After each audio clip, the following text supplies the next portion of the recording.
So what I have here are 4 pumpkins, and I don't know how much flesh there's actually going to be. I'm going to freeze the flesh because I want to make a pumpkin wine, and just freezing it seems to help. Pumpkin can be a little bit tricky, so we're going to do a few things to kind of help the things along. And one of the things that we're going to do to try to help us is to freeze the pumpkin. So what I want is the meat. I don't really want the skin. Definitely don't want the seeds or anything like this. But we do need about 6.5 pounds-ish. So if we don't get 6.5 pounds of meat, then I will throw in some of the skins in the freezer. But I'm gonna hope I got enough meat. So you see, this is one bag, and I did leave the skins on. I'm told that if you leave the skins on, it will not affect the flavor if you freeze it, but that it will affect the color. So I don't know.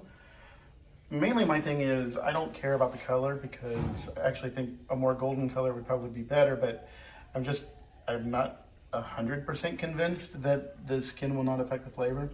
But what I'm gonna do is I'm gonna freeze it, and then I'll try to do more research and decide if I want to pull them off, the skins off. But about one bag, I wouldn't want to try to put 2 in here. So about one bag gets you one little pie pumpkin.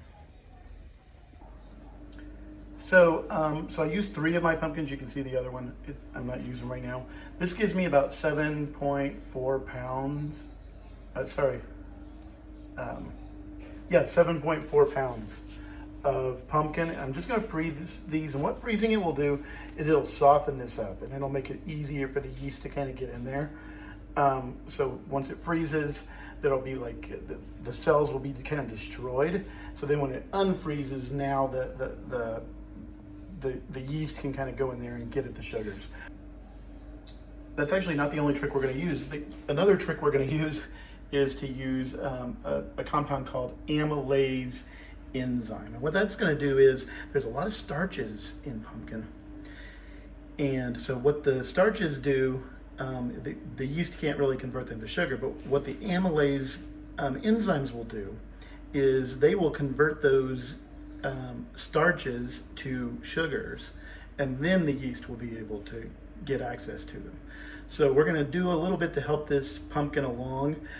If you didn't do that, there would just be less available sugar, and the starches would kind of leach out. Starches you do not want in your wine. That's what we're going to kind of do. That's the plan of action for this batch. So we're going to freeze them for about 2 days, and then we'll unfreeze them and start letting the enzymes go to work on the starches there in the pumpkin.